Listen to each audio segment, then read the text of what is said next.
Okay. Baik, Bismillahirrahmanirrahim. Assalamualaikum and very good day to everyone, and also very good day to Tuan Haji as well. Hope you are in good health. Alhamdulillah, thank you very much, Ada. Thank you very much also for accepting our invitation. My pleasure. To share the talk. Okay, to all participants, thank you for joining our session today. Just some introduction regarding what we are doing. This is part of our second phase in our what we call as UMT remote learning, in which the first session, the first phase was done between 27th to 14th of April, focusing on content creation, delivery, and also system. And starting from 21st of April, our focus until 20th of May is regarding assessment. Is after you deliver, how do you assess your student? And I think within a few weeks' time, there will be a final exam and also assessment to summarize everything in your subject. This is part of it that we're going to do today. And today, what we are going to share is what we call as Penilaian Berasaskan video, or evaluating student using videos. And we have with us today is technologist Haji Syahrul Nizam Junaini. Let me give some introduction about him. So he is currently holds Master of Science in Electronic Imaging and Media Communication from the University of Bradford, UK. Previously, he was the Deputy Director of Learning Technology at the Center for Applied Learning and Multimedia, University Malaysia Sarawak.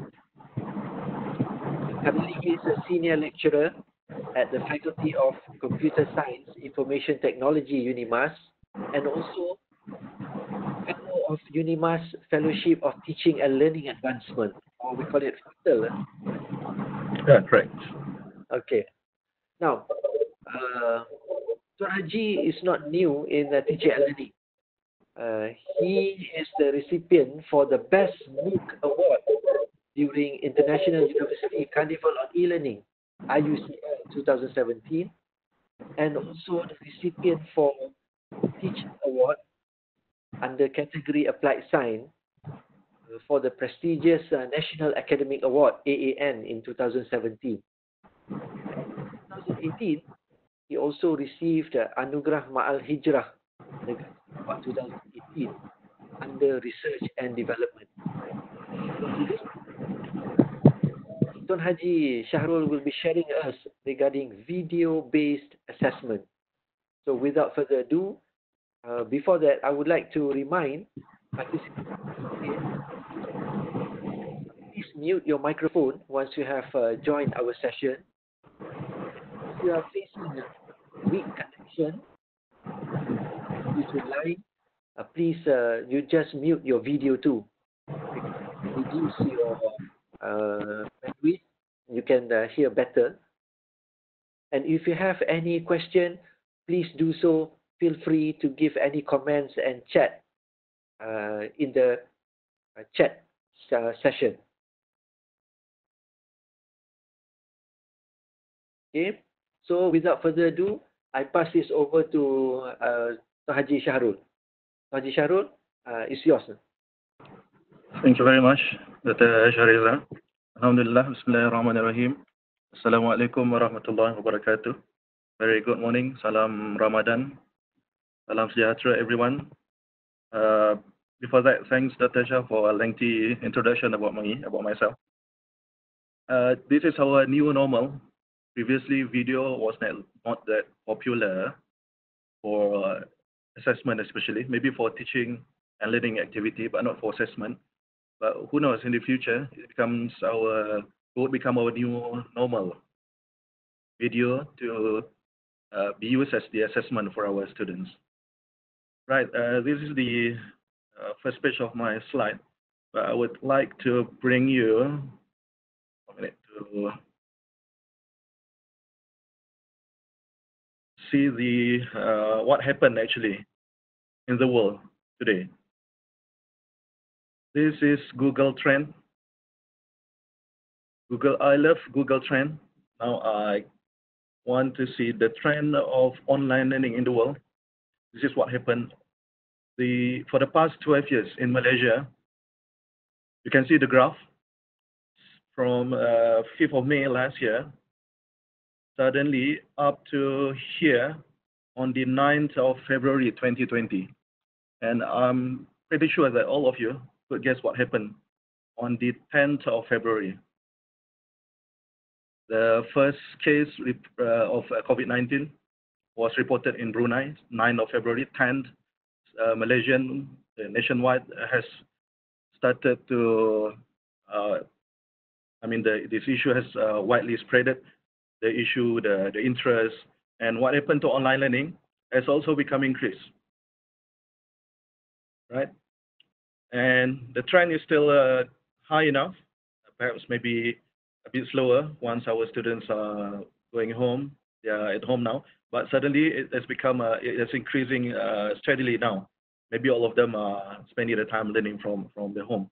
And for you, I would like to propose, if you never use Google Trends for your classroom, you may try. You may type any keywords, for example, COVID-19, as introductory or to give some background for the activity.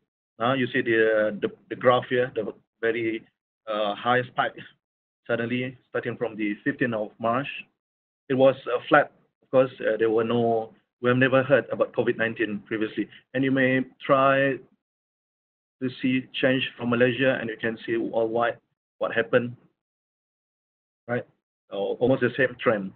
Okay, so this is the what happened now, and it would become new normal for us in the future, perhaps. Now, before I start with my lecture slide or lecture notes, I would like to gather some idea or some opinion from you on how do you see video for teaching and learning. So my question is, what do you think is the biggest challenge in using video for teaching and learning? To get the first interactive session for this session today, I would like you to log on to wooclap.com, wooclap.com/UMT capital, and you may start typing in your opinion. Yes, any opinion on using video for teaching and learning, not necessarily the challenges, maybe perhaps your ideas, your suggestion, right? So by this way, I'm not going to only have one-way traffic reading my slides, but also gather opinion from you. Maybe 1 minute for this activity. Just type this address to your browser, www.wooclap.com/UMT, and I will gather your response and we may discuss it later. You may use your smartphone as well. Thank you. I received the first response. Time to prepare video. No doubt. It's not easy to prepare a 1 minute video. Video editing. You need, before you talk about after you have the video, after you prepare the video, you need to edit it first before you upload it to YouTube. You may also interact with the comment. You may click like or click the icon, the love icon. So far, okay. We have one participant saying video is okay for him or her, only when the link is broken, then the issue of bandwidth. Perfecto. I'm prepared. Please, I hope everyone, this is the way we communicate using while doing a two-way meeting, not one way from me from Sarawak, but also receive a comment or input from you from all over Malaysia or perhaps all over the world. Timing of the video: 3 minutes, 5 minutes, 15 minutes, 30 minutes. size of the video, the larger the video, the slower you upload it to YouTube.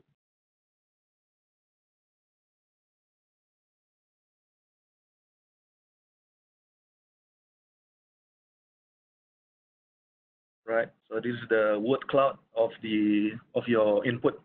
If you never use a WooClap, I will also suggest you to use this tool. I like this tool. First, that is anonymous. You don't have to key in your name, so I would not know who you are. But also, I could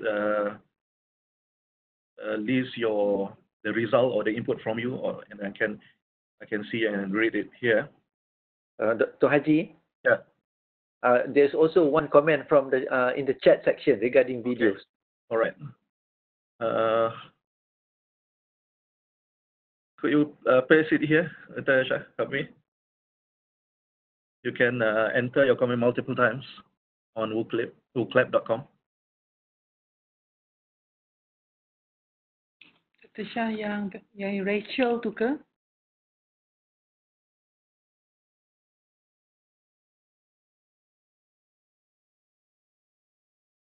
Video preparation, very important, but challenges. The challenge is the skill of the student.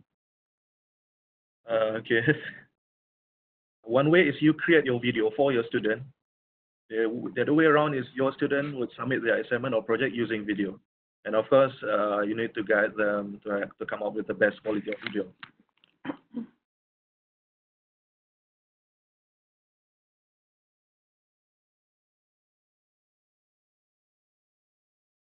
Anyone else?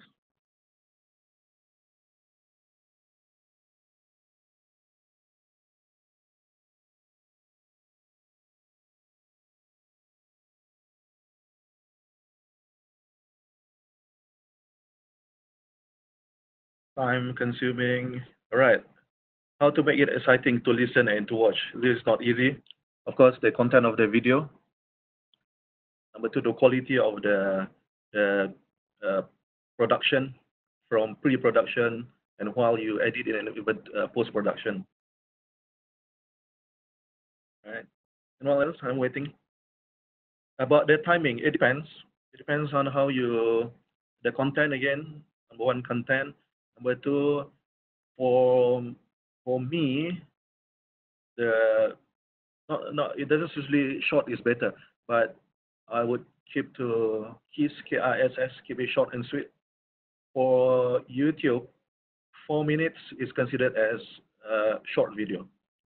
So 3 or 4 minutes is good enough, as long as you deliver the content, or you chunk. If you have 10 main topics, cut into 10 small videos. Suppose you have 30 minutes video, cut it into 10 small portion of the video, then you get 3 minutes. 3 minutes times 10, you get the same amount of time, but into the small. It's a bite-sized learning, easy for our student to watch, easy for them to follow, easy for them to digest. All right. Okay, penerima dan pemberi punya kekangan tersendiri, of course.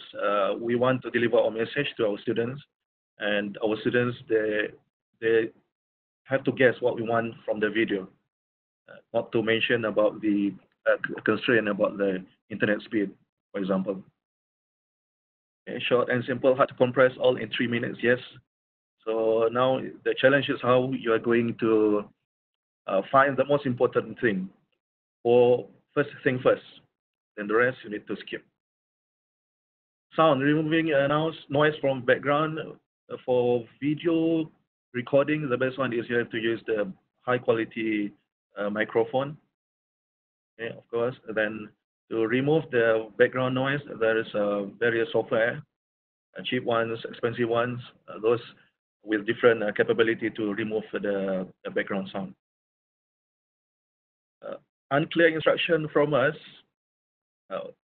We learn together how to give the best instruction. But sometimes my student, myself, in my class, they amazingly they gave me the best product of video without proper guidance from me, without proper instruction. This is what I want actually. They are free to explore from YouTube, thousands hundreds of thousands of examples on YouTube.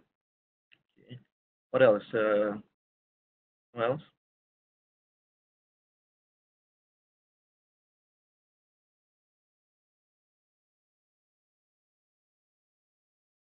All right.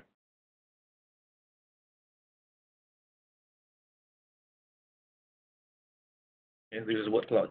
Now, the larger the size of the word, the more frequent it appears. It appeared in your comment, and you can see that student is the largest size. That means our video, the video that you create for your student, should be student-centered, should focus on student, what they could understand, how they could see your video, the content of the video, how they could watch it properly in terms of, what else? In terms of clarity of the video. Kesian word. Preparation, of course, we need to prepare the video, the content, the script even. You need to write the script properly. Otherwise, while shooting the video, nanti tersasul sebagainya, kena reshoot, kena re-edit dan sebagainya. Okay, nice. Right, thank you very much everyone for your input. These are examples of the challenges in using, we are talking about using video for teaching and learning. Next, we are going to focus on the usage of video for assessment. Right. Talking about assessment, so this is my plan for today's session.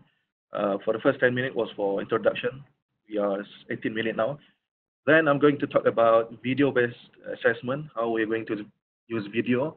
You create the video or you upload whatever suitable video from YouTube and get it, turn it become interactive video.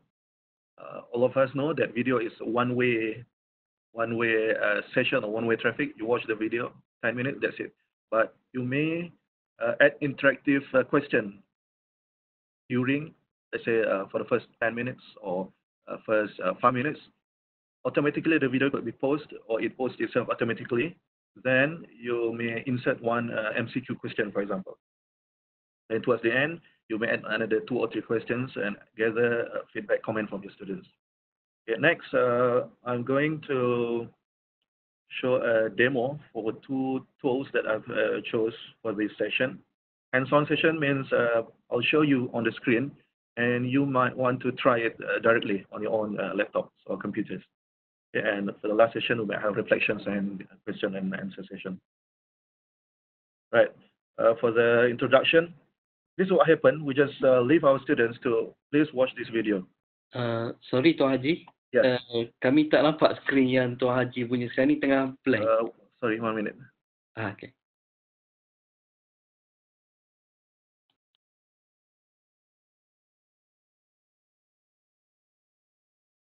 Tuan Haji. Okay. Okay. Right. Sorry. Again, right. I have to repeat this. Was my initial plan for today: introduction, video-based assessment, demo, and hands-on. Then if there's extra time for reflections and question and answer session. First, teachers typically don't instruct students on how to effectively watch videos from this reference. So we just leave our student who may watch any videos as long as it is related to our subject, and that's it. But this is not a leisure activity. This is intellectual activity. This is academic activity. So they need to watch the video academically. So maybe in the next lecture, maybe not face-to-face for that, for maybe the next 2-3 months, even online session, we teach them, we tell them how to watch the video properly. So this is one of the skills that our students should master. Of course, our students, they need prior knowledge, because it is key strategy for them to synthesize the information while they view the video, while they watch the video. Of course, we start with introductory lecture, maybe first 5 minutes. Then let's watch this video. Let's say it's your face-to-face class. Or suddenly you start with the video and you suddenly ask yourself, what's your comment about the video? What's your opinion? This way, by doing that, you might introduce a cold call. You call them while they are freezing, when they are not ready. one solution is that before you play the video, give one simple instruction. Everyone, please ready with a pen, your pen and notes and papers, and please jot down 3 most important messages that you study from the video, that you can learn from the video. By that way, they are going to find maybe a top 3, and they will leave under the 2, for example. So this is the way you use video interactively in your classroom. Right, for video-based assessment,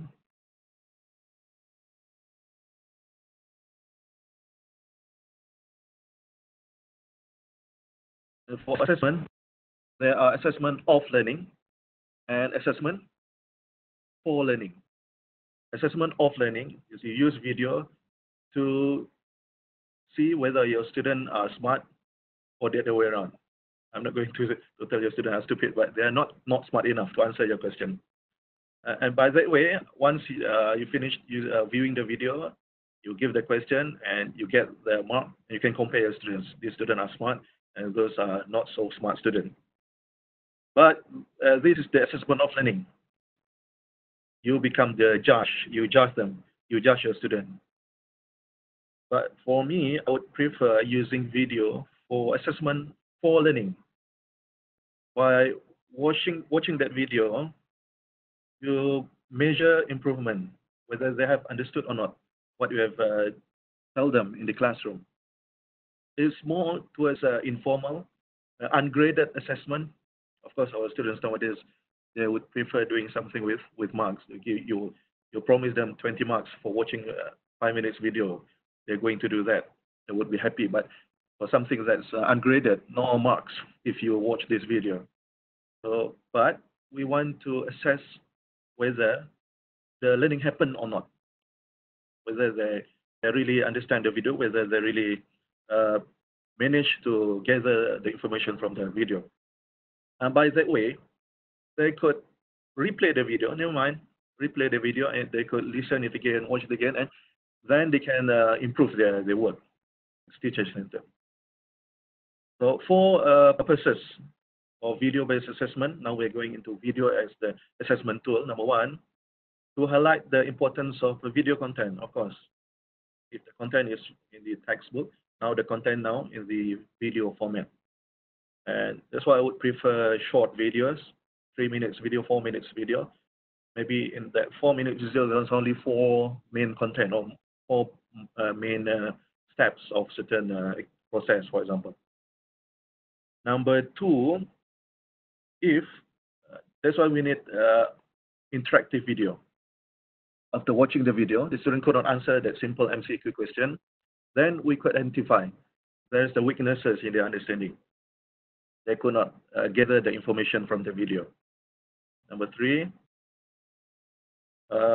maybe besides using a face-to-face lecture or passive video or textbook, now we have video as an alternative. Of course, they can learn through video beyond using a traditional textbook. Right. Ladies and gentlemen, next, I'm not going to go deeper into MCQ. Now, my point is how you can link the video with MCQ. MCQ is maybe the easiest one for you to set up, to link with the video. Simple true and false format. Simple one, hari ini, hari ke-30 Ramadan. Betul atau salah? Simple question. So, there's only one answer. Betul, true or false. It's not the 30th of Ramadan yet. Hari ini berapa? 13, 14, 13. One example. A simple true or false. Number 2, you may have a more complex true or false type of MCQ. For example, one short scenario, and still the answer is in true or false format. Number 3, a single best answer. This is the most popular one from UPSR until SPM, STPM. A, B, C, D, 4 choices for, they can pick out of 4, pick only one single best answer. And to make it more challenging, all 4 answers, all 4 choices are correct, but only one single best answer. And the 4th one, you may try the highest one, maybe the most complex one is complex key feature answer. You may give them maybe up to 10 choice, one stem, 10 out of 10, pick 2, the most immediate, for example, or pick 3 most related steps with any certain process, for example. And they have to pick the top 3 only, ABC. Not ABC, it will be A, D, and E, for example. Okay? So it's by now you may choose any of these 4 types of MCQ. Then you may edit it and put in your video.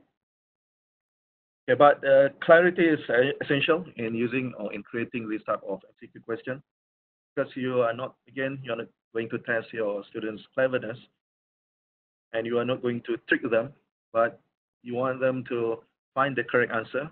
Use that time, maybe 1 or 2 minutes per question, to figure out the correct answer, not to figure out what we meant through the question, what we actually want from the question. Okay. So you use your video. I'm going to share you tips on how to use video for assessment. Number 1, enhance your learning content. Not to replace the textbook. They still need to read the textbook, of course. They still need to read. Your students need to read your lecture notes. They need to attend a face-to-face instruction, but not now in the pandemic time. But maybe in the future, even for face-to-face, for online learning like now, like we're doing now, they may just leave the video like this and go away, go to sleep, go to bed, and come again after 1 hour. But they miss the session while they need to listen directly to you from you, or in the Q&A session. That's the best way for you to communicate with students. Number 2, ask a review question. Ask the student to review the content of the video. Once they watch the video, please find similarities, for example, of video A and video B. Now it's become more complex. You need to have 2 videos. Or similarities in one video, or the difference between 2 videos. Then, not only just by reporting or just answering A, B, C, D, but they need to go for the highest level of Bloom's taxonomy. Go for creating. Ask them to create a Venn diagram, for example, to show the difference, or any types of design, infographic, very popular nowadays. Or ask them to create a new video. Based on that video, create your own video, for example. And so tell your student that this video is not for you to watch while eating popcorns, but this is academic video, educational video. Watching educational video is not a spectator sport. They have to jot down what they have learned from the video, summarize the information. What else? Watch it actively. That's their point. Next, you may, this is if you are using it for a face-to-face session, classroom session. Let's say the video is 4 minutes. You stop at the 3rd minute to pause the video first. Then ask your student, what is your prediction? What is the possible endings for the video? That would be very interesting to listen to. Maybe they just give you wild guess, or some are very, they start to Google, for example, to find the same video. This is a very interesting way for you to interact with the video. Right, so you use also video, that you create a video, you create the video for your student, or you use any videos on YouTube and give it to your student. Link it with MCQ. Now, normally before the class ends or after the class, you want feedback from your student. Now ask them to create a video and post it to you.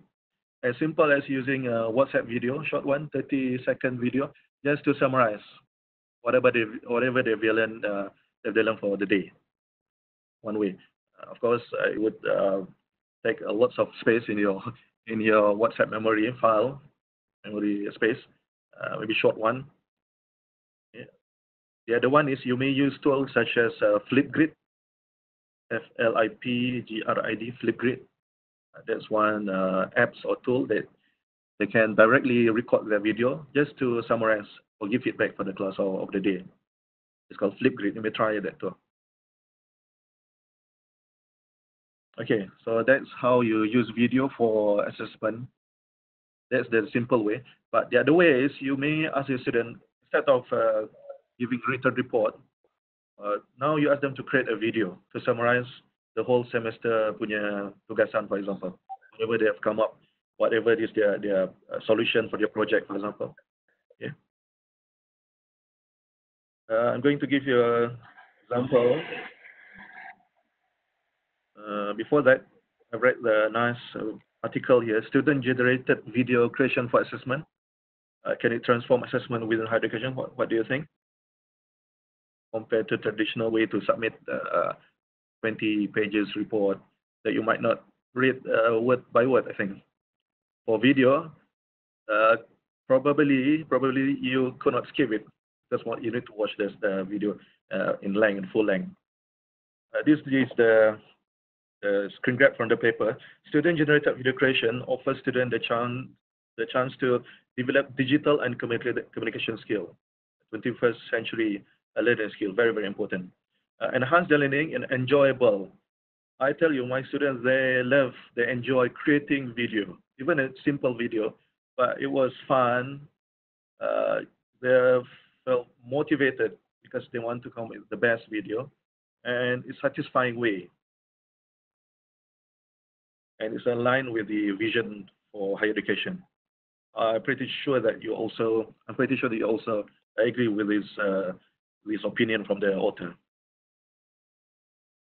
And so student-generated video, you ask a student to generate the video, and of course you need to give mark. This is graded assessment. Previous one was not graded, ungraded. This is graded one.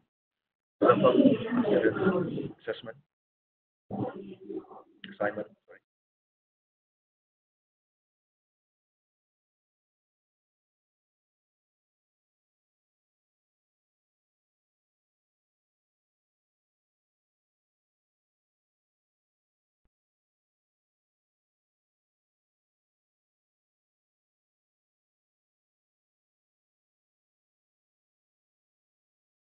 I'm teaching multimedia technology.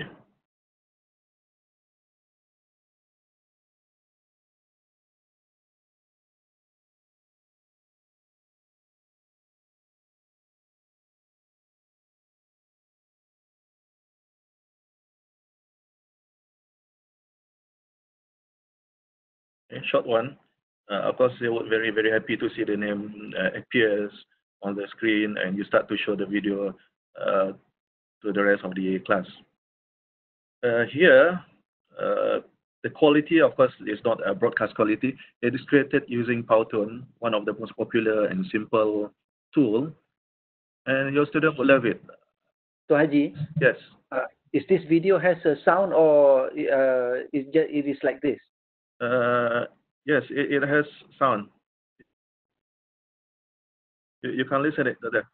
Yes, because some participants said, is there any audio problem when you play this video? Here now? Uh-huh.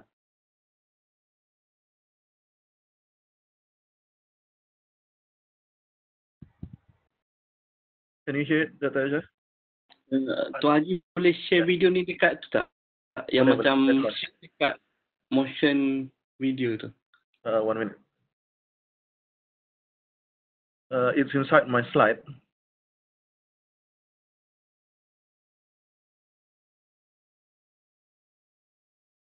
Alright, try this one.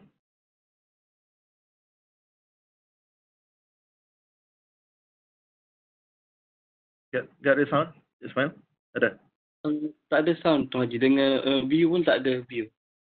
Tak ada view, sorry.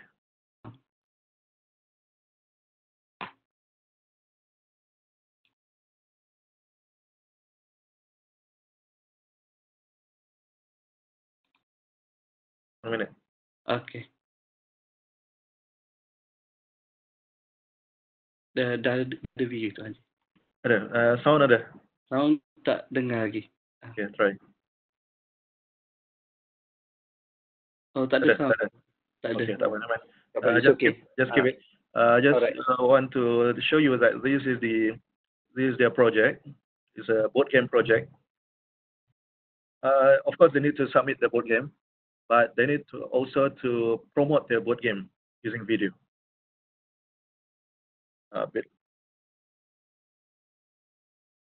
So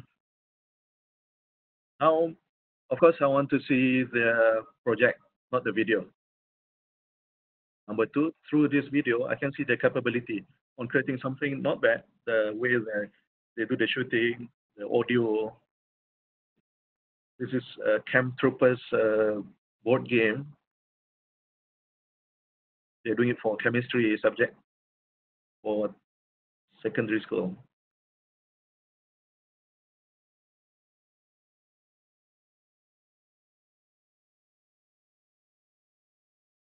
So number one, I can use the video to assess their project. Number two, during the final presentation, they are on the stage, one group by another group, but this time they can promote their product, like doing like pitching of their idea.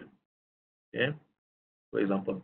Now, if you ask me, lots of tools for animation style like Powtoon. There are 3 tools: Powtoon, AnyMaker, and Movely. The best is you leave it to your student to pick any tools. Never mind, you leave it to them. Of course, the mark would be the same. Now you leave them to explore which tool is the best, and they start to share. Maybe one group says Powtoon is the best, and the group says AnyMaker is the best, and they start to exchange their comment and their solution. Okay. By that way, you learn new things as a lecturer. Even I'm a multimedia lecturer, I learn new things. Even every time I see my student, every week, every class. Okay. Next, this is one of the online article that I read from the University of Sydney. Matching effective video assignments. These are the tips that are given from the article. Prepare your students well for the task. You want them to create a video, so there should be at least 1 page of nicely written instruction, what should and what should not be done. Then, of course, we're talking about video and assessment. So, assessment plan clearly. It should be meaningful. What you want to assess actually. Go back to Bloom taxonomy and return to the triangle of learning outcome, LO, learning activities and assessment. Now link assessment and the learning outcome. Of course, for the video, we would like to watch good quality screen, but for the sound quality is more important actually. Then your student needs high quality microphone. If not, at least they can use this type of microphone, the built-in microphone with the earphone at least. And you normally, I would say 3-4 minutes is the best. Because sometimes it's too long, that would be nothing. They need to put some unnecessary things to lengthen the video. Just give examples. For example, I give the example from the past students' video.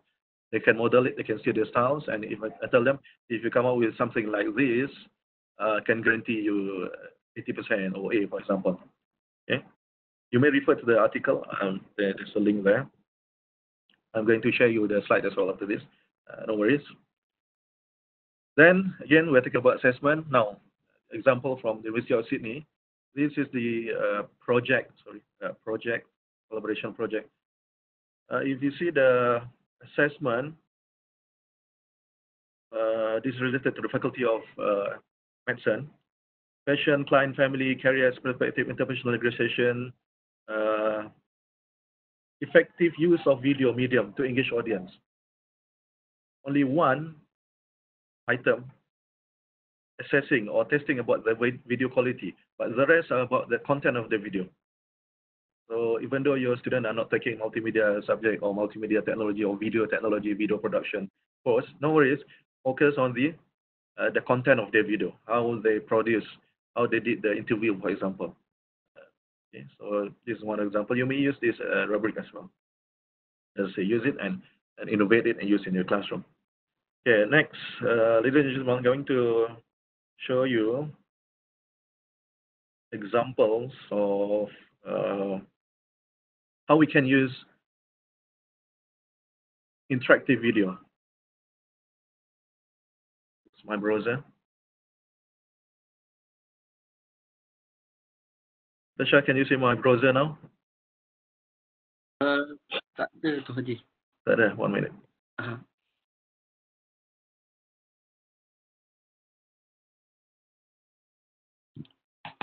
Only started to come out, but still at the starting to share. Now yes. Okay.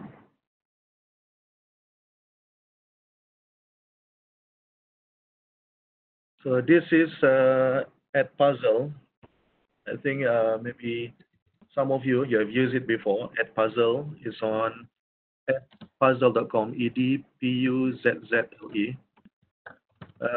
Right. Since this is an interactive demo or hands-on, I would prefer if you listen to me, then you do it immediately. Then if you're stuck, then you may raise your hand or ask in the chat. This is the address for the first timer. Maybe you need to register first, then log in. edpuzzle.com at Puzzle. Now we're going to create a video. We just use the video. Click to my content.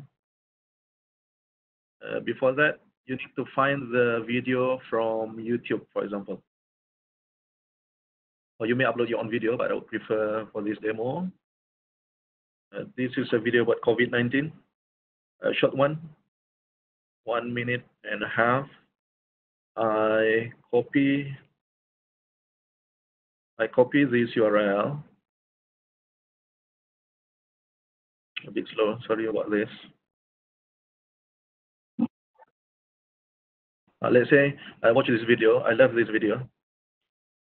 Now I copy the URL and bring it here. Search content, just paste the complete URL, youtube.com/watch/blah blah blah. Click search, and if you have the correct URL, it would appear here. Now you have a timeline, a nice timeline here. Let's say you what you.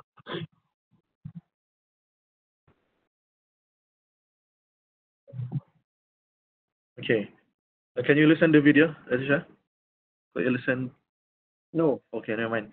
So let's see if there's any textual information. Right. Never mind. So it's COVID-19. Simple example. Now I want to insert the question at the 15th second. I just click question. So I want multiple choice question. Then you may start to type the question. What is the name of the virus, for example? It's MCQ. The first question is by default is the correct one. COVID-19. Corona virus 20. This, for example, you may add another question. Someone call it COVID-19, which is not correct. COVID. And someone says it's like COVID-19. So 4 choices here. So only one correct.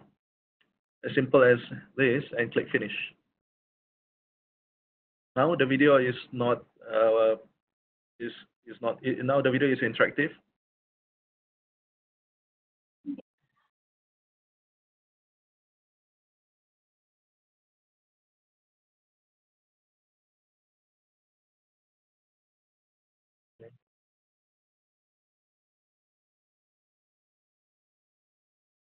So by this way, you can choose one is by using the MCQ.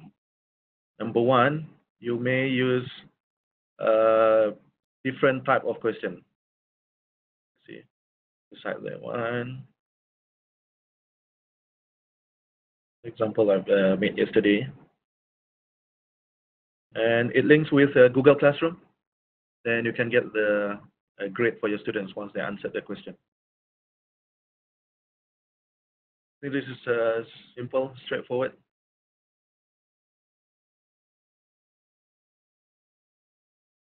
Sorry about the audio.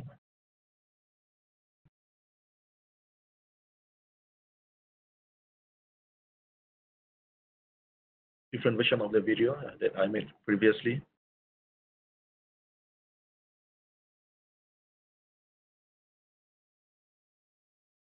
An example here.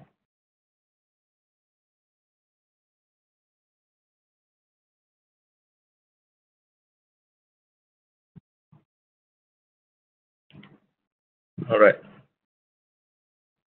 Maybe I give you some time to try it yourself, maybe 5 minutes. And if you have any questions that I can respond from the chat room. All right, 5 minutes. Is it okay? Okay. So at least you listen and not just like spectator spot, not just to watch me doing it. You do it yourself.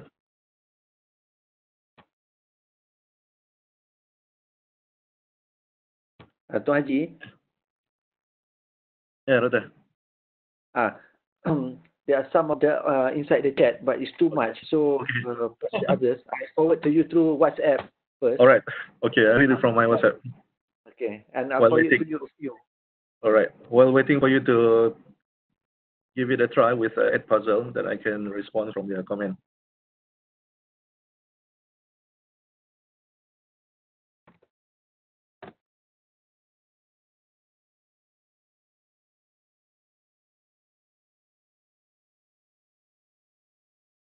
Okay, one question. The first one is not only how, I'm telling you how now, but why? Why is, of course, the first question. Why do we need to assess using video? Not all contents on CLOs need video assessment. Yes, I agree. Not all. So for the whole 50 minutes class, you're not going to show 50 minutes video, not to use the whole video as assessment, but maybe one or two, the most related ones, of course. Number two, the video can be used to test students' ability to see the process. For example, for traditional textbooks, it's 2D photo, but on video, it become maybe 3D process of any type of process, 3D view of it. So by that way, you can use the video to explain better and then to assess the process which could not be shown with a 2D textbook. That's my basic opinion about that. Okay, another student spend too much time on creating the video instead of their subject. Of course, this is the one of the constraints. They are focusing on creating the video, but can maybe without they know that while they are creating the video, they are actually completing the assignment, actually answering your question. Okay. Of course, creating video needs lots of time. They spend lots of time in creating the video. While they're finding the content of the video, they need to learn.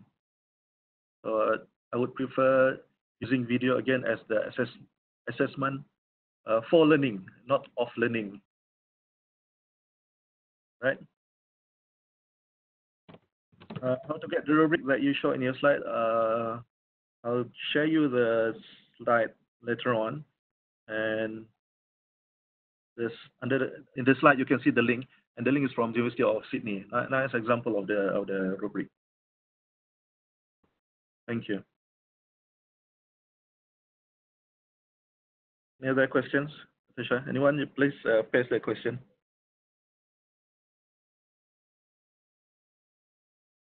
Currently not at the moment, until there. Yeah. Okay, right. Okay. Right.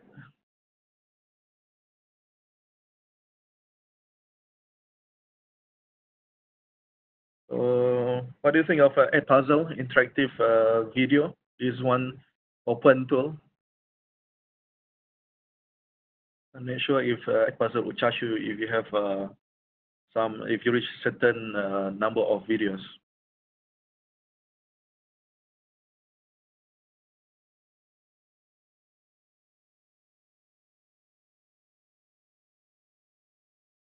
Meanwhile, I'm reading your comment on the chat room as well. Isma says, support the students encourage them to have an outline, video outline before they start to make one. This is a nice one. I've never used it. I've never asked them to submit me one outline. The best one is beyond outline of the video is by asking them to submit you maybe one page of storyboard. Storyboards is a plan, like an architecture of a house. It's an architecture of a video. They show you what would happen each scene, for example. Scene number 2, what will happen? Scene number 3, they're going to do the interview. Scene number 4, what will happen. And for the whole 3 minutes, the video is summarized in one page of, they call it storyboard of the video. Nice one, that is one, thank you.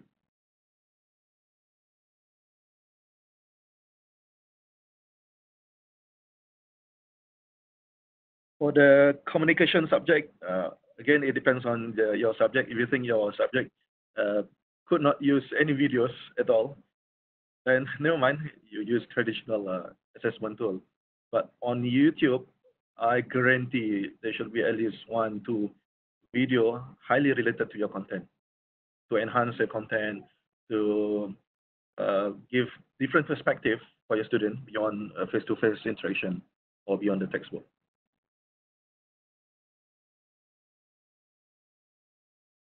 Right. Some of the comment has been answered by Dr. Sharira. Thank you, Dr. Shah. So, of course, lots of ways to assess a student. One is through video that we are discussing today. Video compression, also one of the issues, the size of the video. iMovie, one of the best tools for Apple and MacBook. Again, I agree with Ahmad Farid. Not all CLO can be accessed using a video. Good camera. Normally, my students, they use their smartphones. Not the best one, not the most expensive ones, but at least better quality, the size of the pixel. Microphone, they are very creative by using a built-in microphone, or they just can buy phone 15 ringgit, 15 ringgit or 50 ringgit, good quality microphone from Lazada or Shopee, for example. Right, done with at puzzle, everyone. That's the first tool. I'm not going to show you detail for that. Now, the second tool is called HP5. HP5. Maybe a new tool for some of you. This is ELIP page. ELIP is our LMS, Learning Management System for UNIMAS. UNIMAS, we call it ELIP. Sometimes ELIP, I like it, the quality, the stability, but sometimes it's not stable. It's not ELIP. I call it clip, maybe sometimes, especially for the connection or for the server problem, whatever it is. Now, for H5P, it's under add an activity or resources. You want to see my demo first, then you may try it yourself on your UMTLMT. What do you call it, Natasha? Something like Lentera? LMS. LMS. LMS is the generic name, but for UMT, you call it the nice We have name. several names. For diploma, it's different, yeah. For undergraduate, it's different. For postgraduate, it's different. Wow, so you have different LMS. UNIMAS, we have like EWADI for diploma, Oasis for postgrad. All right. So at UNIMAS, we share one LMS. It's called ELIP. Because we don't have diploma, we have only pre-U center, degree, and for masters and postgrad. Right. This is the link. H5P. This is the logo. Interactive content. Click add.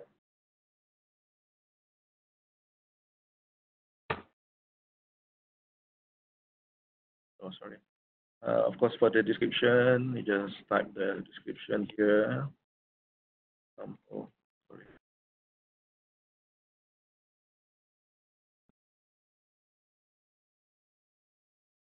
Display description on code space, yes or not to use. So this is the tool.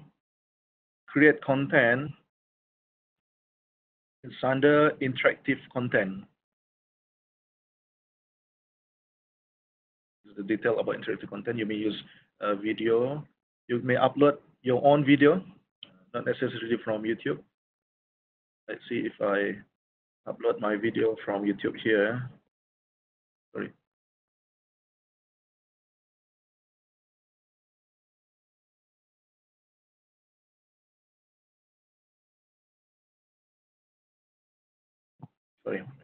Sorry.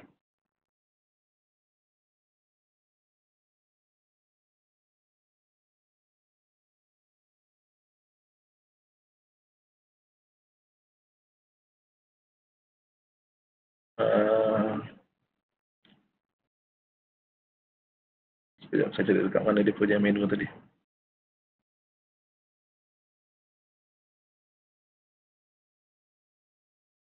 Sekejap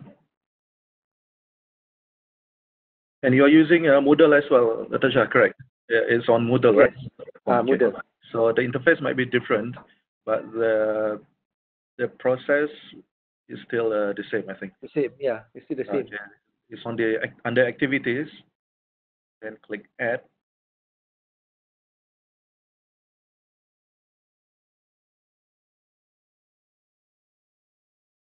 So there's lots of content types: interactive video,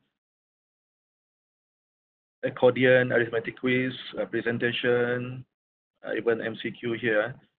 Let's see interactive video.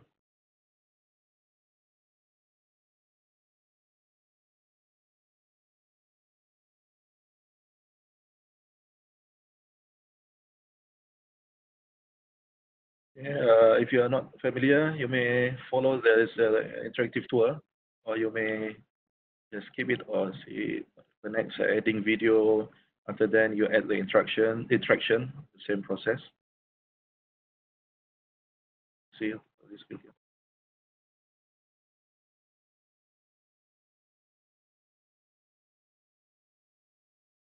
Sorry, here. So the first choice is you upload your own video. Number two is you paste the link from the YouTube.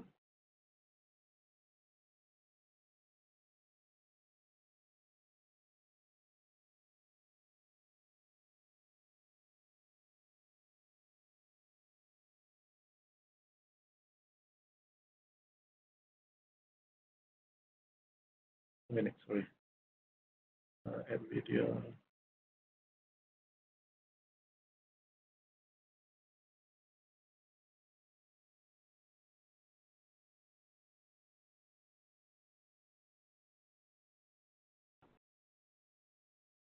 Search again.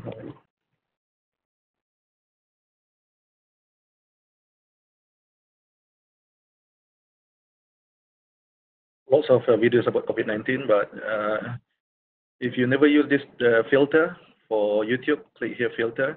See the duration. I would prefer short one, less than 4 minutes. The long one is more than 20 minutes. Short ones. Then you might afraid that your student already know the video. They've watched it before. One way is you find the latest ones, maybe this week.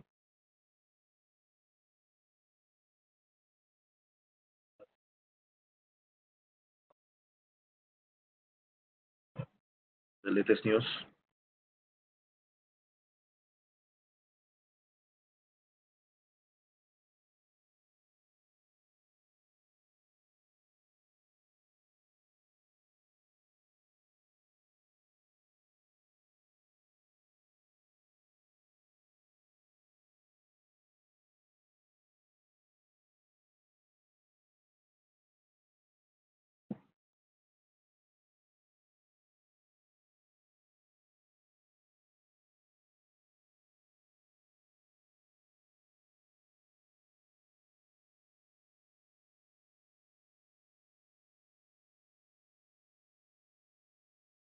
Sorry about that. I should try it again. I tried yesterday many times before.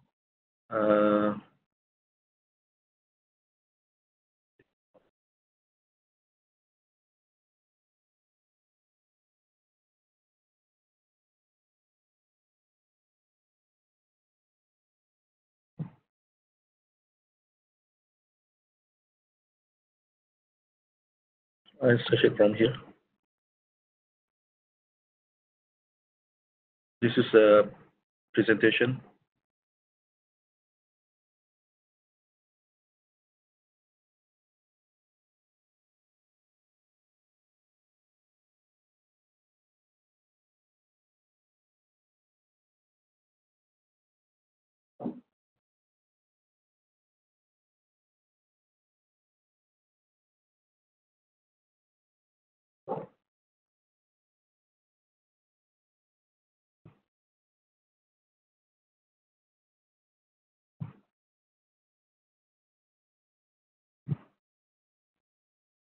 Sorry about that, Risha. I'll figure out it later. Okay. Yeah. Okay. I tried yesterday many times. I'm not sure.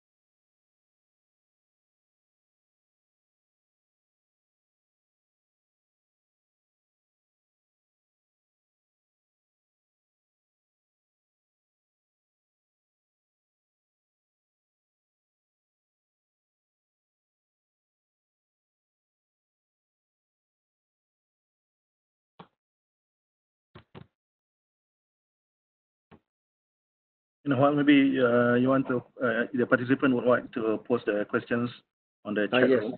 Yeah. There's one question, to Haji. Yeah. It's from can my WhatsApp. Oh, Can we use video to evaluate psychomotor skills of students? psychomotor. Great question. One way, I think, of course, we cannot see their handling the tool, for example, but if they can record the video focusing on their hands, for example, doing something, repairing something, some tools, then we might want to see how it works. Number one is the process of what they show on the video. Number two is, of course, by having the output. They need to, again, submit the complete work. Number two, the process of handling the tool or handling the machine. Number one. Number two, they still need to submit even for final report, they can give one printed report. Still, we cannot assess the psychomotor skill from the report. But through complete package of a product, then we can see maybe half of our understanding could be from there. I'm not so sure. But again, constraint of today in the pandemic time, this is the only solution, I think. Ask your student to record a video of them doing while creating, while using the tool, while doing the process. But of course, they need some skill. They need tripod to hold the camera, or they need to ask one of their friend to record, because their hands are busy doing the process, doing the tools, crafting, for example, and the project.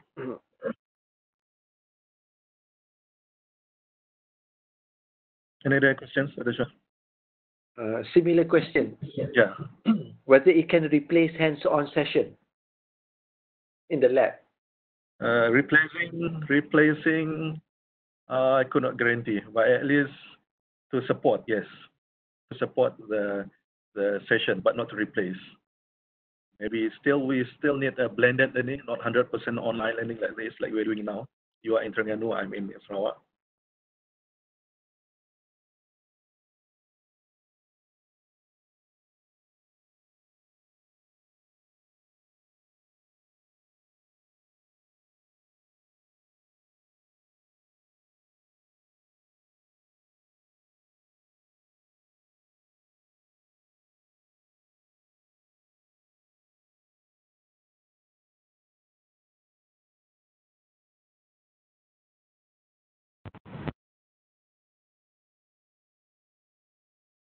Do you have the rubric?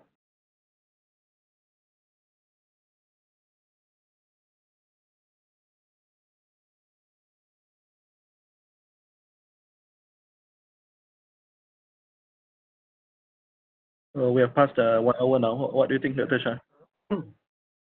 So far it's good. Demo, yeah. It was okay, but suddenly it's not working for the H5 PD.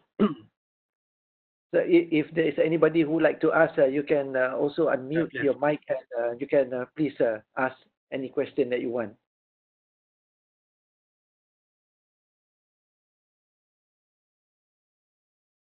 I'm open the session for reflections and question and answer. Anyone?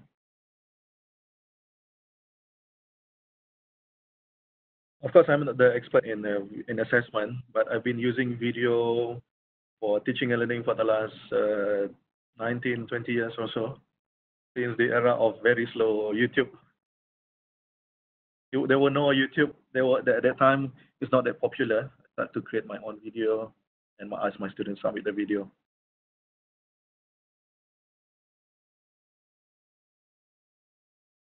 And even for one of my subjects, of course, it's an animation subject.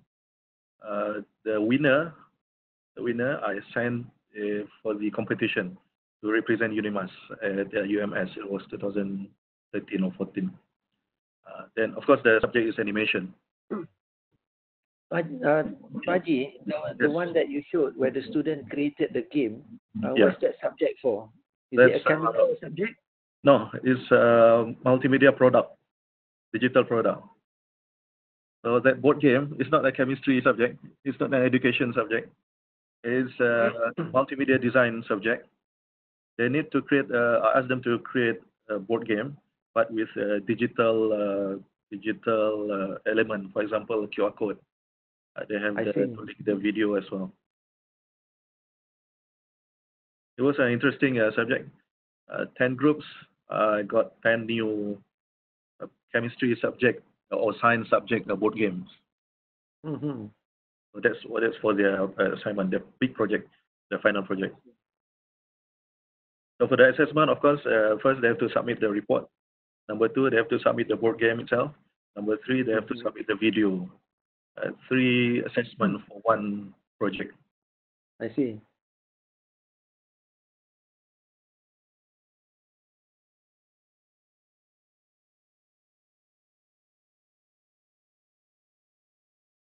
I guess there's none so far after this. Okay. I think you can continue. All right.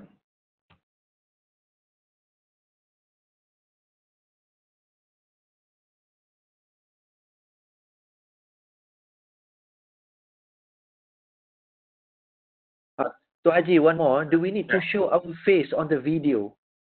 Now, like we are doing now? Or just screen capture, the participant asking. Okay. There's 3 choices. You pick one. Number 1 is screencasting without your face. You record the movement of your mouse on the screen. That's it. Choice number 2, your face only talking. It's called talking head. Kepala yang bercakap. So you will talk and talk and talk continuously. That's it. Number 3, I call it a hybrid. You combine both. Like we are doing now. You can see my slide and you can see my face at the small corner, small image, one corner of the screen. You combine hybrid it. So at the moment, it gives some elements of human touch because screen only. There's no human touch. Face only, talking head only, 100% human touch without showing the screen. So now we go for 50-50. Screencast as well as your face. Yes. Excuse me. Yeah. Do you think it's important for us to show the talking head? Be more effective. Sorry, I can't hear you. Osman. Is it important for us to show the talking head? Is it better? Is it more advantageous? I'm not sure in terms of the advantage. It again depends. For step-by-step process, screencast is enough, I think. For example, you want to show the usage of a tool or a software, you click this, you click that. screencast, 100% is enough. For if you still want to show your face, again you need to think of what do you want to show, what do you want the student to see. Maybe they want to see your gesture, your body language, want to show some other tools in front of them. For example, I'm holding a pen, then you show your face holding a nice pen here, for example. Otherwise, screencast alone is enough. For the tools, lots of tools. I've used, what I call it before. I have the list. May I share the list with you later on, Natasha? You can share the list with the participant. Lots of tools, but I would suggest one or two the best ones for screencasting. For example, Screencast-O-Matic. Screencast.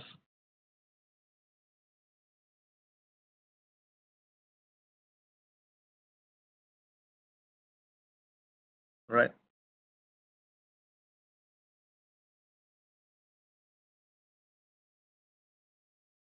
Any other questions, Natasha? Now I'm open.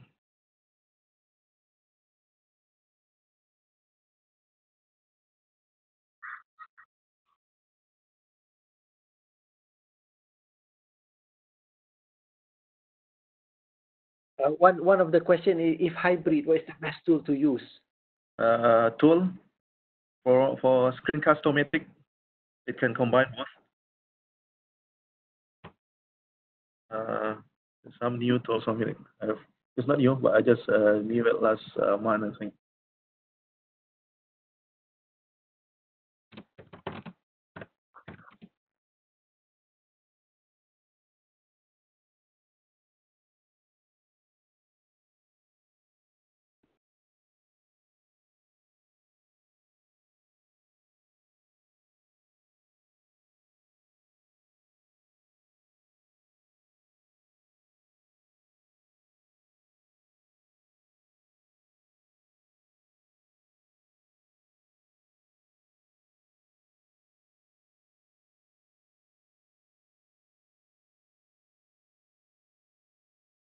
If you never knew that PowerPoint also has the capability to do the screencast.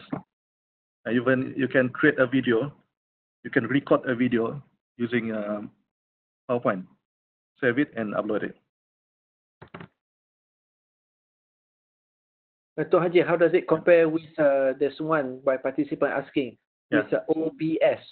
OBS is for me the tool for you to like a full-fledged production. Full-fledged production means there's a lot of functionalities. OBS. I've installed OBS previously, but I've uninstalled it because of the capacity of my laptop. That's why I would prefer sometimes you want to go for the simple tools, but the capability is not that strong, or you go for something like OBS. Yes, I would prefer you try OBS. Try to download it. Another one is that OpenShot. OpenShot for you to edit the video. I love the editing quality. OpenShot, OpenShot.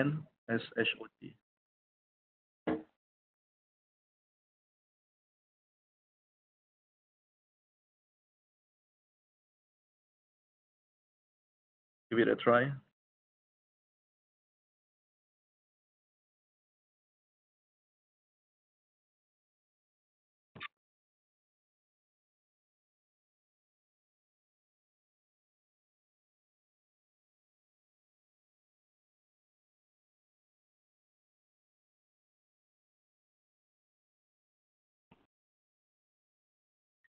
And you can link OBS with Zoom meeting.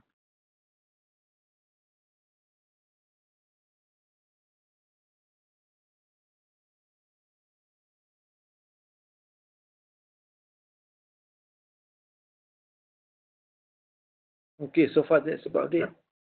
How important do you think subtitles are? All right. For YouTube, there's auto closed caption (CC). But if your pronunciation must be perfect, then it will automatically give you the caption. It's not subtitles, it's caption. Then the I love it because it can be used to translate to other languages. But your English pronunciation must be perfect. Since English is not my mother tongue, it's a bit hard for me to pronounce correctly. So the CC, the text, the translation would be not that perfect. Number two, this is the issue of accessibility. So for those who refuse to watch, they can read. I mean, they can read the video, or they can listen without watching the video. They can read without watching the what happened in the video, but they can read. So I would prefer using auto caption from YouTube CC. Number one. Number two, you need to type manually the translation word by word on your video. And of course, it's time consuming, right?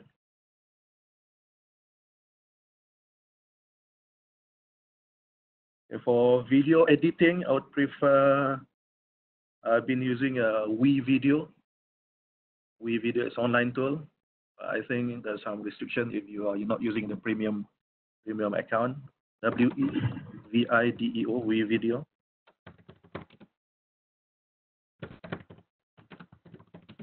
And there's also Filmora by Wondershare. It's available on mobile version as well. LMORA, Filmora. Filmora. Yeah, Filmora by Wondershare. Of course, Movie Maker is the classic one for Windows. Movie Maker. Classic, simple, but of course with limitation, where you cannot do the superimpose 2 or 3 videos on one screen.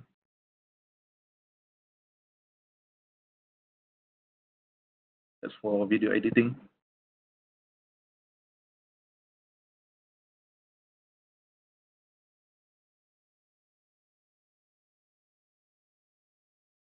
Now, let's say you don't think this, you don't have enough time to create a video.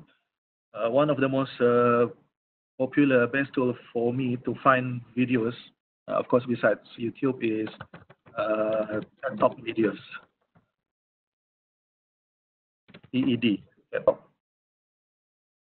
Hundreds and thousands of very insightful video. Very insightful video, especially related to, of course, education, technology, etc. The top video. In the chat, there are about 2 more questions. Okay.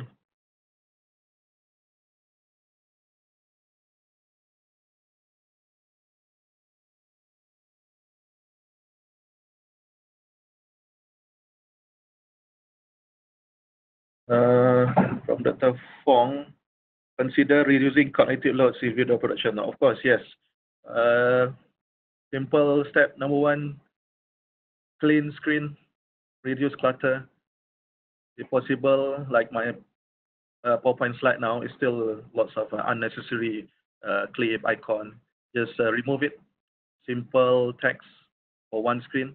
Number 2, divide your video into subsection or 2-3 scenes with proper labeling.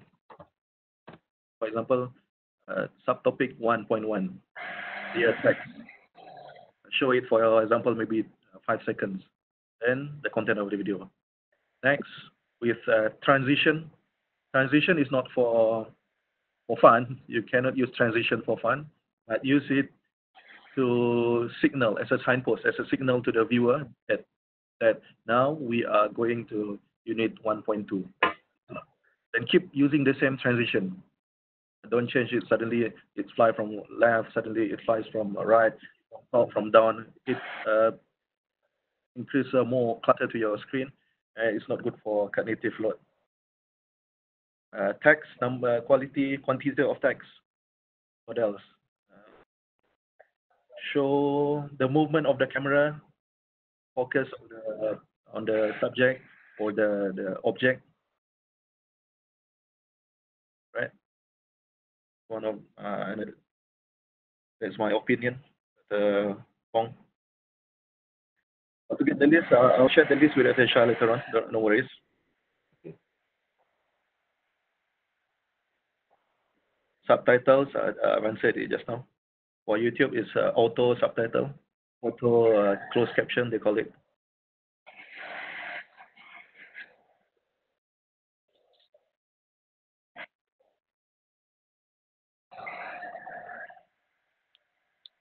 Dr. Nomaizura, UNIMAS memang hebat. Taklah hebat sangat. Kita kongsi, kita share pengalaman. Selamat. Okay, any other questions?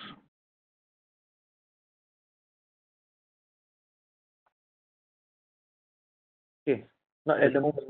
Yeah.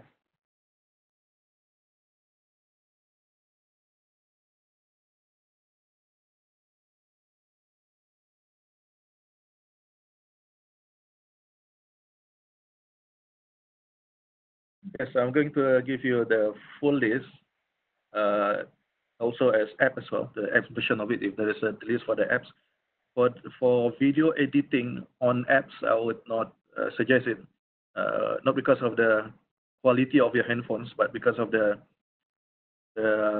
interface is not really friendly for you to touch using your through your fingers. But better would prefer to create a video using your laptop. Yes, that's all. I'm going to give the list through Dr. Syahrul later on.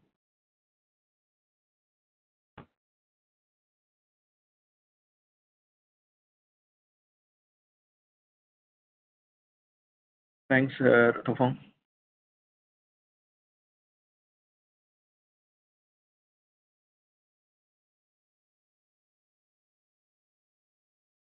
Dr. Shah, if there's no more question, I think So far, no more. We can proceed to the next part. that was the part. I showed you the Q&A. This is the last part, actually. Okay. All right. Yeah, no more. If there is any other question from the participant. So far, no. What do you think? It's, Yeah. they were asking whether how to get the notes, the lecture notes that you are showing right now. Now, I will share it through WhatsApp to you first, Dr. Shah. Okay. Then you share with the rest of the UMT lecturers later on. You have the list of the attendance, right? Okay. But for you may also contact me directly through my email. Never mind, if you want. Maybe for someone from not from UMT. This is my email address: shahruln@unimas.my. Might want to jot it down: shahruln@unimas.my. And you may see my profile, my research through Paplon, Orchid, and Google Scholar. And we might want to have a collaborative work of doing research related to video for teaching. Mm-hmm. What do you think, Dr. Shah? Yeah, that would be good also. Yeah, besides doing our research in our own expert area, Yes. yeah, we do research on teaching and learning. Maybe how do you see video, maybe acceptance of video assessment among UMT students versus UNIMAS, for example. And I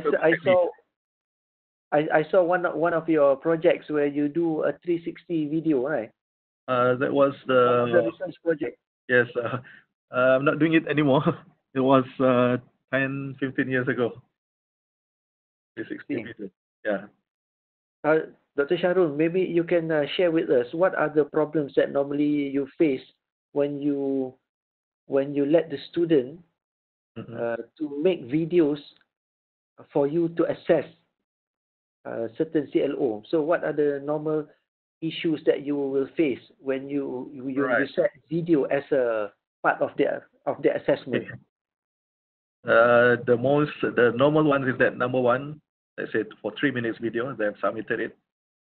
I see that their answer are not matched with my rubric.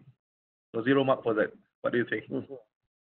They are submitting something, we sometimes call it rubbish, but it's not rubbish actually. They have shown their effort, but not up to my expectation, what I want from them. Maybe my own fault. I didn't give them a proper instruction what I want.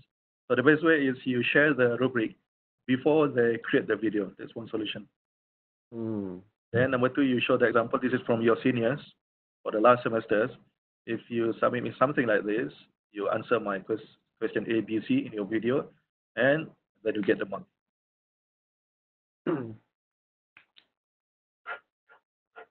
Answer your question. Yes. But And- don't and what- focus on the don't focus on the quality alone, but focus on the content of the video. But because this is not a video production subject, this is based on Yes. your own expertise, your own subject. It is part of the tool for us to measure, Correct. see their capability.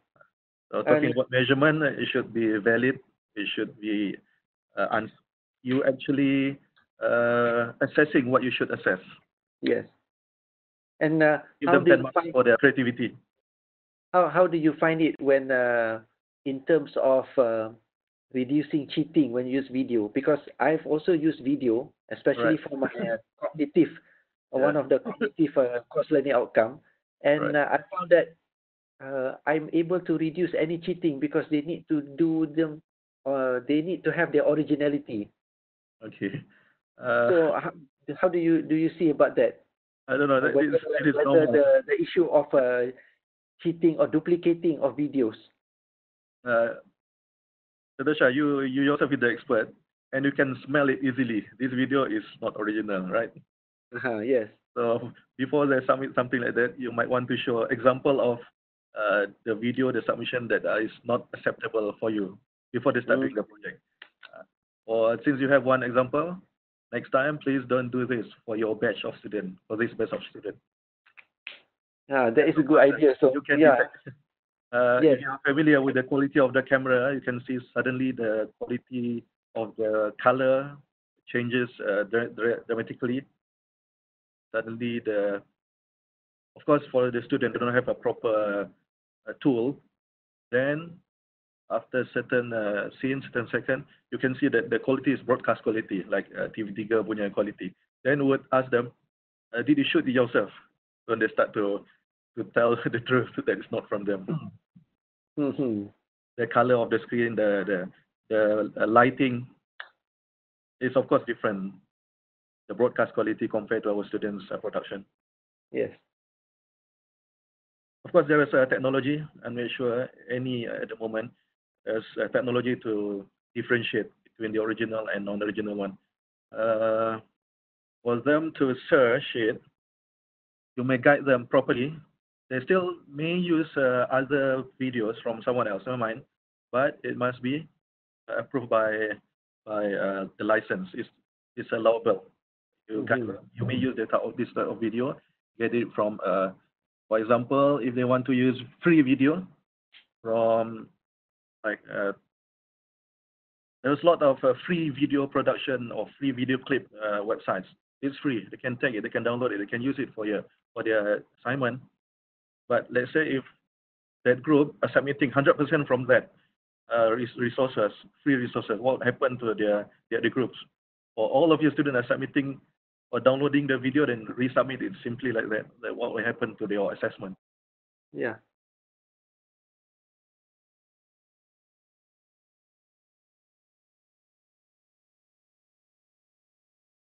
Ahmad says ethical teaching and learning.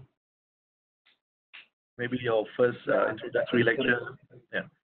Before they submit, this is what I want, this is what I don't want. Normally, we just list out, this is what I want from the video, but we tend to forget that this is the list that I don't want you to do.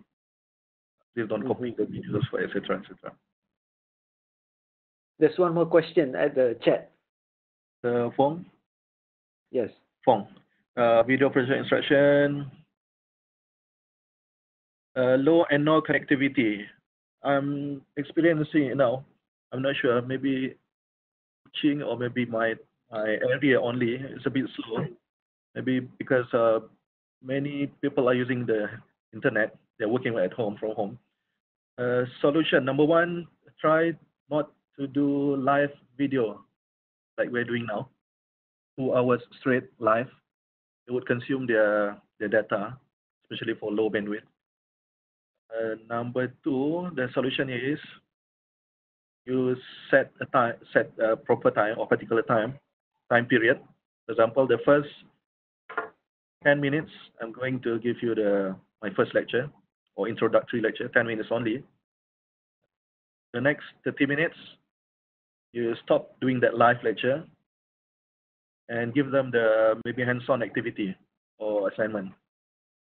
But they must complete the assignment in any other way, for example, submit it through Padlet, for example. We will meet again after 30 minutes. You list out the proper scheduling or timetable for that session, 2-hour session. In 10 minutes, we'll meet again on Padlet. I will comment through Padlet. Then we will see you again using Zoom for whatever is it, Zoom or WebEx, before or the last 20 minutes for conclusion and discussion. So by that way, you are not consuming straight 2 hours live video.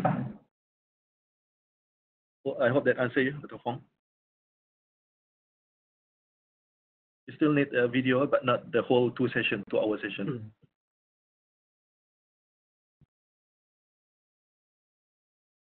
So anything else from the participant?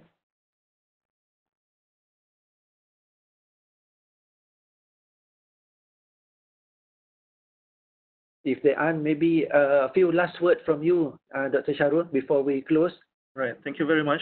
I received lots of questions from the participants, very active.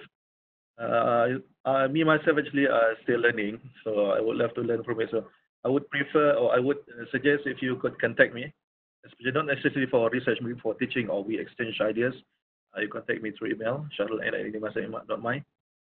Then we could see what would happen. Like what I gave you just now are just my suggestions based on my experience. Even me myself never tried it in my classroom, since this is unprecedented time during the COVID. Before this, we were very, very happy with our face-to-face lecture, face-to-face connection with students.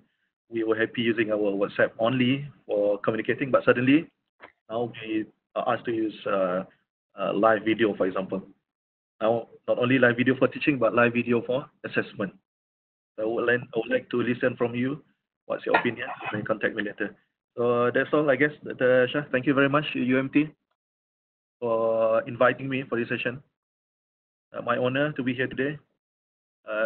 Sorry for shortcomings. If you want to know more, I can give you more detailed explanation. You just email me. Feel free. Thank you very much, Dr. Shah. Okay. Welcome and thank you again, Haji Syahrul, for your sharing. It's been indeed a great information that you shared to all of us and to all the participants. And we hope that it gives some enlightening and some guidelines to help and to assist those who join this session to have some ideas on how, if there is a possibility for you to do this approach in order to assess your student. Okay? So before I end, I would like to inform this 11th of May, we will have another session, but this one is with Professor Insinyur Dr. Abdul Aziz Abdul Rahman, Timbalan Naib Chancellor Hal Ehwal Pelajar UM, who will be sharing with us about pembinaan soalan berasaskan taksonomi, developing question based on taxonomy. So will be scheduled on 11th of May at the same time, 10 a.m. until 12. And any updates, we will update inside our Facebook, Pusat Pembangunan Bakat dan Inovasi. And since we know that there are also participants coming from other universities, and we couldn't give you the notes right now, we will share with you under our Facebook, Pusat Pembangunan Bakat dan Inovasi. I will type here in the chat. Pusat Pembangunan Bakat dan Inovasi, UMT. So you can have a look, and the recent videos that we also conducted, the lectures, we will also put it inside there. So again, thank you very much. Thanks, Dr. Shah. Thanks, UMT. Thanks, everyone. Thank you very much, Dr. Syahrul, for sharing. And thank you again for all the participants. With this, I end up this session. Assalamualaikum and good day. Stay safe and hope that we all will end this PKP soon. And I think it's not too late for me to wish selamat berpuasa and also selamat berbuka puasa. Okay, with that, Assalamualaikum. Waalaikumsalam. Okay.